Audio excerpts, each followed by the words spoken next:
जय हिंद दोस्तों, आप लोग जुड़ चुके हैं एक बार फिर से एमटीएस सेट 2025, जिसका टारगेट है किसी भी तरह से 2025 में एमटीएस का अचीव करना, एमटीएस का नौकरी अचीव करना। और सेट आप लोग का रोज दिन सुबह 7 बजे ज्वाला जी के चैनल पर उपलब्ध रहता है। चलिए बिना देरी करते हुए देखते हैं क्वेश्चन नंबर पहला कर रहा है डीएनए से। क्या करा है? डीएनए से नेटवर्किंग शब्द जिसका संदर्भ होता है। क्या करा है? डीएनए से नेटवर्किंग शब्द है जिसका संदर्भ होता है। जिसका संदर्भ क्या होता है? Domain name system. जिसका संदर्भ क्या होता है? Domain name system. चलिए क्वेश्चन नंबर 2 देखते हैं। क्वेश्चन नंबर 2 कह रहा है टेलीफोन। क्या कह रहा है क्वेश्चन नंबर 2? टेलीफोन एक्सचेंज का दोबारा आविष्कार किया गया था। क्या कह रहा है? टेलीफोन एक्सचेंज का दोबारा आविष्कार किया गया था। कि किसका आविष्कार किया गया था? टेलीफोन एक्सचेंज का दोबारा आविष्कार किया गया था। किसका किया गया था? तिबार पुस्कस का। किसका? तिबादार पुस्कस का किया गया था। क्या क्वेश्चन सुनिएगा, कह रहा है टेलीफोन एक्सचेंज का दोबारा आविष्कार किया गया था। तो किया गया था किसका? तिबार पुस्कस का। क्वेश्चन नंबर 3 देखेंगे। क्वेश्चन नंबर 3 कह रहा है स्कर्वी। क्या कह रहा है? स्कर्वी मसूड़ों का खून आना, यानी कि मसूड़ों से जो खून आता है स्कर्वी किस विटामिन के कारण होता है। यानी कि मसूड़ों में खून आना किस विटामिन के कमी के कारण आता है। तो किस विटामिन के कमी का आता है? विटामिन सी के कमी के कारण होता है। किस विटामिन के कमी के कारण होता है? विटामिन सी के कमी के कारण होता है, मसूड़ों में खून आता है। चलिए क्वेश्चन नंबर 4 देखेंगे। क्वेश्चन नंबर 4 का रहा है एकरस अस्पोता। क्या कह रहा है? एकरस अस्पोता किसका वैज्ञानिक नाम है? एकरस अस्पोता किसका वैज्ञानिक नाम है? तो एकरस अस्पोता किसका वैज्ञानिक नाम है? आप लोग जानते हैं तो आंसर बता सकते हैं। चीकू का। किसका नाम है? एकरस अस्पोता चीकू का एक्स्ट्रा वैज्ञानिक नाम है। चलिए क्वेश्चन नंबर 5 देखते हैं। क्वेश्चन नंबर 5 कह रहा है झींगा का प्रजाति। क्या कह रहा है? झींगा प्रजाति के अंतर्गत आते हैं। झींगा प्रजाति के अंतर्गत आते हैं। तो झींगा प्रजाति के अंतर्गत कौन आते हैं? आर्थ्रोपोडा। कौन आते हैं झींगा प्रजाति के अंतर्गत? आर्थ्रोपोडा आते हैं। कौन आते हैं? आर्थ्रोपोडा आते हैं। चलिए क्वेश्चन नंबर नेक्स्ट देखते हैं। क्वेश्चन नंबर नेक्स्ट 6 कह रहा है क्वेश्चन नंबर 6 कह रहा है किस रासायनिक क्रिया में एक उत्प्रेरक का क्या कार्य होता है? किसी रासायनिक क्रिया में एक उत्प्रेरक का क्या कार्य होता है? तो किसी रासायनिक क्रिया में एक उत्प्रेरक का काम क्या होता है? सक्रिय ऊर्जा को परिवर्तित करता है। ये क्या करता है? सक्रिय ऊर्जा को परिवर्तित करता है। चलिए क्वेश्चन नंबर 7 देखते हैं। क्वेश्चन नंबर 7 का रहा है कौन सा पदार्थ है? क्या कह रहा है क्वेश्चन नंबर 7? कौन सा पदार्थ मिलने से कांच को हरा रंग मिलता है? यानी कि कौन सा पदार्थ को मिलाने से कांच को हरा रंग मिलता है? तो कौन सा पदार्थ को मिलाने से मिलता है? क्रोमियम ऑक्साइड को मिलाने से मिलता है। कौन सा पदार्थ मिलाने से? क्रोमियम ऑक्साइड को मिलाने से कांच का रंग हरा मिलता है। चलिए हरा आप लोग स्प्राइट के बोतल देखे होंगे छोटका। 8वां नंबर क्वेश्चन कह रहा है एलोरा की गुफाएं डॉट में है। यानी कि सीधा बोल रहा है कि एलोरा की गुफाएं निम्नलिखित में कौन से राज्य में है? तो कौन से राज्य में है निम्नलिखित में? 8वां का कौन सा ऑप्शन हो जाएगा? आप लोग को पढ़ाए थे कि ये कहाँ है? महाराष्ट्र में है। कहाँ है? महाराष्ट्र में। एलोरा की गुफाएं कहाँ स्थित है? महाराष्ट्र में स्थित है। चलिए क्वेश्चन नंबर 9 देखते हैं। क्वेश्चन नंबर 9 कह रहा है त्योहार पूर्णिमा के दिन मनाया जाता है? क्या कह रहा है? त्यौहार के दिन मनाया जाता है। त्यौहार पूर्णिमा के दिन मनाया जाता है। कौन सा त्यौहार है जो पूर्णिमा के दिन मनाया जाता है? तो कौन सा त्यौहार पूर्णिमा के दिन मनाया जाता है? सामान्य पूर्णिमा के दिन रक्षाबंधन मनाया जाता है। आप लोग रक्षाबंधन से भली भांति परिचित होंगे कि भाई के कलाई पर बहन अपनी हाथ धागा यानी कि राखी का बांधती है, जिससे उसका रक्षा किया जा सके। चलिए क्वेश्चन नंबर 10 देखते हैं। क्वेश्चन नंबर 10 का रहा है विष्णु शर्मा द्वारा, क्या कह रहा है? विष्णु शर्मा द्वारा रचित पशुओं पर आधारित, क्या कह रहा है? रचित पशुओं पर आधारित नीति कथाएं के प्रसिद्ध संग्रह का नाम क्या है? विष्णु शर्मा द्वारा रचित पशुओं पर आधारित नीति कथाओं के संदिग्ध संग्रह का नाम क्या है? तो संदिग्ध संग्रह का नाम क्या है? पंचतंत्र, यानी कि कौन सा है? पंचतंत्र है। अगर पंचतंत्र का लेखक ही पूछे तो कौन सा हो जाएगा? विष्णु शर्मा। कौन सा हो जाएगा? विष्णु शर्मा। क्वेश्चन नंबर 11 देखते हैं। क्वेश्चन नंबर 11 कह रहा है व्यापार संतुलन, क्या कह रहा है? व्यापार संतुलन किन दोनों के बीच का अंतर है? जो व्यापार संतुलन है वो किन दोनों के बीच में अंतर है? ऑप्शन ए कह रहा है, क्या कह रहा है? देश की आय और व्यय, क्या कह रहा है? देश की आय या व्यय। क्वेश्चन नंबर ऑप्शन नंबर अगला कह रहा है देश का निर्यात, क्या कह रहा है? देश का निर्यात यातायात, देश का राजस्व और खर्च, देश की पूंजी प्रवाह और वही बाहर में। तो कौन सा ऑप्शन नंबर हो जाएगा? क्वेश्चन नंबर 11 का आंसर कौन सा हो जाएगा? आप लोग कमेंट करके बताइए। क्वेश्चन नंबर 11 का ऑप्शन नंबर बी हो जाएगा, यानी कि देश के निर्यात और आयात के बीच का संदर्भ है।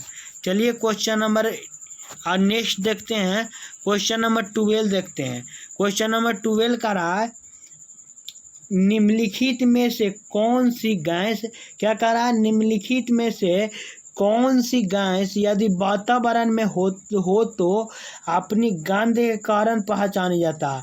क्या कह रहा है? निम्नलिखित में कौन सी गैस है जो यदि वातावरण में हो तो अपनी गंध के कारण पहचाना जाता है, अपना सुगंध के कारण पहचाना जाता है। तो कौन सी गैस है?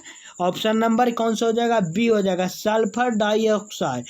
सल्फर डाइऑक्साइड है, यदि खुले वातावरण में है तो अपना गंध से पहचाना जाता है। कौन? Sulphur dioxide. क्वेश्चन नंबर 13 देखेंगे।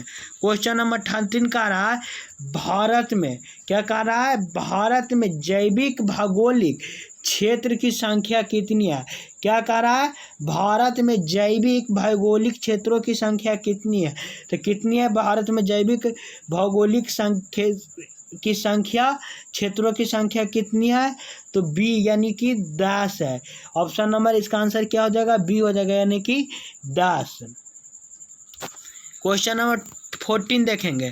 क्वेश्चन नंबर 14 का रहा है भारत एक स्वदेशी, क्या कह रहा है? भारत एक स्वदेशी हल्फा लड़ाकू विमान है। भारत एक स्वदेशी हल्फा लड़ाकू विमान है। तो कौन सा है हल्फा लड़ाकू विमान? तेजस एक्सप्रेस, यानी कि तेजस जो बनाया गया है, मूवी भी है तेजस, आप लोग देख लीजिए। जो भारत का एक स्वदेशी हल्का लड़ाकू विमान है। क्या है?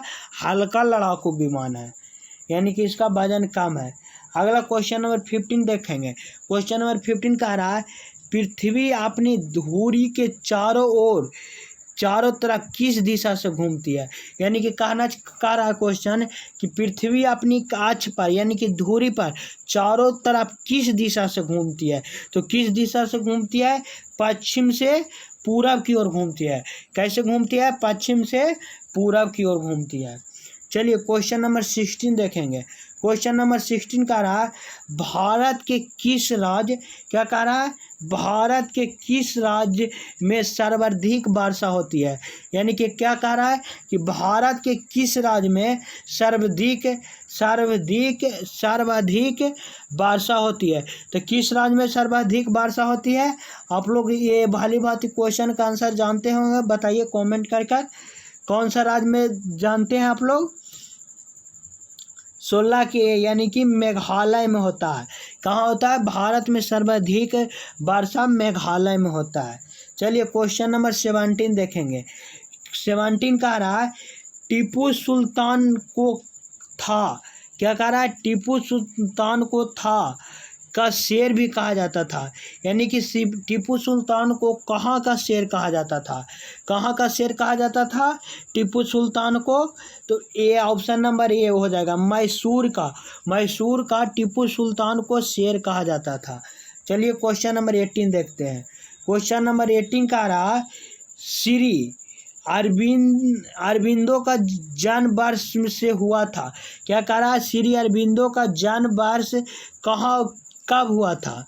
यानी श्री अरबिंदो का जन्म वर्ष कब मनाया जाता है, या कब हुआ था? तो कब हुआ था जी श्री अरबिंदो का? 1872 ईस्वी, यानी कि ऑप्शन नंबर सी हो जाएगा। चलिए को अगला देखते हैं, नेक्स्ट क्वेश्चन देखते हैं। नेक्स्ट क्वेश्चन कह रहा है एपीजे अब्दुल कलाम द्वारा प्राप्त सर्वोच्च नागरिक सम्मान है, यानी कि एपीजे अब्दुल कलाम द्वारा सर्वोच्च नागरिक सम्मान है, तो कौन सा है? भारत रत्न। एपीजे अब्दुल कलाम भारत के लिए एक विशिष्ट व्यक्ति थे, व्यक्ति नहीं एक महान व्यक्ति थे। वो उन्होंने ही परमाणु संपन्न देश भारत को बनाने में बहुत योगदान दिए, और अटल बिहारी वाजपेयी और क्या एपीजे अब्दुल कलाम मिलकर परमाणु परीक्षण किए थे। आप लोग को हम पढ़ाए होंगे, हिस्ट्री पढ़ा रहे होंगे। तो देखिए क्वेश्चन नंबर देखते हैं 20 कह रहा है दो धनात्मक, क्या कह रहा है? दो धनात्मक आवेशों के बीच के बल क्या होगा? क्या कहना चाह रहा है क्वेश्चन? दो धनात्मक आवेशों के बीच का बल क्या होगा? मतलब दो धनात्मक आवेशों के बीच के बल क्या होगा? वह तब मुक्त होते हैं, क्या होते हैं? वह तब मुक्त होते हैं जब उन्हें एक दूसरे के पास रखा जाता है। क्या जब वह मुक्त होते हैं तो जब उन्हें एक दूसरे के पास रखा जाता है तो क्या होता है? वो ऑप्शन नंबर बी हो जाएगा, उसका बल क्या होगा? घाटेगा। चलिए क्वेश्चन नंबर 21 देखते हैं। भूकंप मापने के लिए किस उपकरण का उपयोग किया जाता है? क्या कह रहा है? भूकंप मापने के लिए किस उपकरण का प्रयोग किया जाता है? तो किस उपकरण का प्रयोग किया जाता है?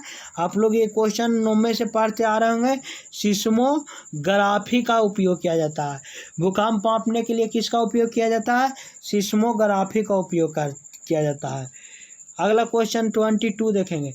कौन से बिल को राज्यसभा में पारित नहीं किया जा सकता? क्या कह रहा है? कौन से बिल को राज्यसभा में पारित नहीं किया जा सकता? तो कौन से बिल को राज्यसभा में पारित नहीं किया जा सकता? पूंजी बिल को पारित नहीं किया जा सकता, यानी कि संपत्ति का अधिकार बिल अभी किसके अधिकार में है? सरकार के, जो राज्यसभा में पारित नहीं किया जा सकता। अभी एक बिल आया हुआ है 130वां संविधान संशोधन में, आप लोग नाम सुने होंगे 130वां संविधान संशोधन में का, जो किनके द्वारा लाया गया? हमारे गृह मंत्री अमित शाह के द्वारा लाया गया। इस बिल में कहा गया है कि अगर कोई भी नेता, क्या कह रहा है? कोई भी नेता या मंत्री, क्या कह रहा है? कोई भी नेता या मंत्री अगर 30 दिन से अधिक दिन तक जेल में रहे तो उनका ऑटोमेटिक क्या हो जाएगा? उनका ऑटोमेटिक पद समाप्त हो जाएगा। अच्छा बिल है, इसको लागू करना चाहिए, जिसे नेताओं को द्वारा किया गया मतलब घोटाला वगैरह रुक सकता है। चलिए क्वेश्चन नंबर 23 देखते हैं। क्वेश्चन नंबर 23 का रहा राष्ट्रपति का समय पूरा होने से पूर्व उनको हटाने का प्रारंभ कौन कर सकता है? क्या कह रहा है? राष्ट्रपति के समय पूर्ण होने से पूर्व उनको हटाने का प्रक्रिया का प्रारंभ कौन कर सकता है? तो कौन प्रारंभ कर सकता है? लोकसभा कर सकता है। राष्ट्रपति को हटाने के लिए महाभियोग का प्रक्रिया कौन कर सकता है? लोकसभा कर सकता है। कौन कर सकता है? लोकसभा कर सकता है। चलिए क्वेश्चन नंबर अगला देखते हैं 24। क्वेश्चन नंबर 24 का रहा, क्या कह रहा है? कोबे वेरिएंट किस खेल से साथ जुड़ा हुआ है? क्या कह रहा है? कोबे वेरिएंट किस खेल के साथ जुड़ा हुआ है? तो किस खेल के साथ जुड़ा हुआ है? चलिए ऑप्शन देखते हैं इसका, कौन कौन खेल दिया गया है। क्रोबे खेल कौन सा खेल से जुड़ा हुआ है। ऑप्शन ए कह रहा है, क्या कह रहा है, लॉन्ग टेनिस, बास्केटबॉल, फार्मूला 1 या WWE। तो कौन सा खेल से जुड़ा हुआ है, कौन सा खेल से जुड़ा हुआ है, यानी कि बी हो जाएगा ऑप्शन, बास्केटबॉल से जुड़ा हुआ है। किसके साथ जुड़ा हुआ है, बास्केटबॉल के साथ जुड़ा हुआ है। चलिए क्वेश्चन नंबर अगला देखते हैं। पंचतंत्र को किसने लिखा था, यानी कि क्या कह रहा है, पंचतंत्र को किसने लिखा था। तो पंचतंत्र को किसने लिखा था, आप लोग को पता होगा, विष्णु शर्मा। अभी भी बताए थे कि विष्णु शर्मा के द्वारा पंचतंत्र का लेखन किया गया, यानी लिखा गया। चलिए यहाँ से आप लोग 5 करंट अफेयर देख लीजिए। करंट अफेयर में क्वेश्चन नंबर 26 का रहा है, 25 तक आप लोग को हम पढ़ा दिए हैं। 26 का रहा है, वर्ष 2025 के खेलो इंडिया यूथ गेम्स और पैरा गेम्स की मेजबानी कौन सा राज्य करेगा। क्या कह रहा है, वर्ष 2025 को खेलो इंडिया बूथ गेम्स और पैरा गेम्स की मेजबानी कौन सा राज्य करेगा। तो कौन सा राज्य करेगा, चलिए कौन सा राज्य करेगा, बिहार करेगा। यानी कि कौन सा राज्य करेगा, बिहार। हमारा ब्रांड इज द बिहार, यानी कि बिहार करेगा। चलिए क्वेश्चन नंबर अगला देखते हैं।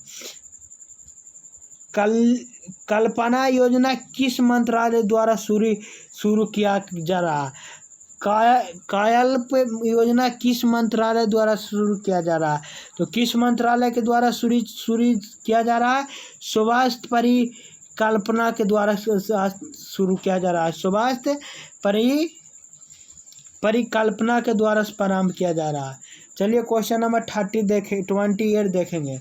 क्वेश्चन नंबर 28 का रहा है, राजगीर बिहार के मेजबानी में 11 से 20 नवंबर 2024 तक आयोजित महिला एशिया कप चैंपियन ट्रॉफी 2024 का शुभारंभ किया था। क्या कह रहा है, राजगीर बिहार के नालंदा जिला में स्थित है। बिहार के मेजबानी में 11 से 20 नवंबर 2024 तक आयोजित महिला एशिया चैंपियंस ट्रॉफी 2024 का शुभारंभ किया था मतलब कौन सा था, तो गुड़िया का था। क्या था, गुड़िया का था। चलिए क्वेश्चन नंबर 29 देखते हैं। क्वेश्चन नंबर 29 का रहा, 73वीं मिस यूनिवर्स प्रतियोगिता 2024 का खिताब किस देश के विक्टोरिया केजर थेल्बिंग किया था। केजर विलियम थेल्बिंग ने अपने नाम किया था। कौन किया था अपना नाम, तो 29 का कौन सा आंसर हो जाएगा, ए, डेनमार्क ने किया था। जो 73वीं मिस यूनिवर्स का प्रतियोगिता 2024 का खिताब जो देश जीता था, वो कौन सा देश जीता था, डेनमार्क। चलिए क्वेश्चन नंबर 30 देखते हैं। क्वेश्चन नंबर 30 का रहा, अंतर्राष्ट्रीय और गठबंधन 104वां पूर्ण सदस्य कौन बने। क्या कह रहा है, अंतर्राष्ट्रीय सौर गठबंधन का 104वां पूर्ण सदस्य कौन बने। तो कौन बने 104वां पूर्ण सदस्य, आर्मिया बने। कौन बने, आर्मिया। चलिए आज के लिए इतना ही। 30 क्वेश्चन आप लोग को पूर्ण हुए। इसके बाद मिलते हैं नेक्स्ट MTS के सेट में। आप लोग रोज दिन मारते रहिए, भले थोड़ा सा दिक्कत है, लेकिन एक क्वेश्चन आदम 100% टैकल करने का चांस है, क्योंकि ये previous year set plus current set को मिलाकर बनाया जाता है। चलिए मिलते हैं नेक्स्ट क्लास में। आज के लिए इतना ही।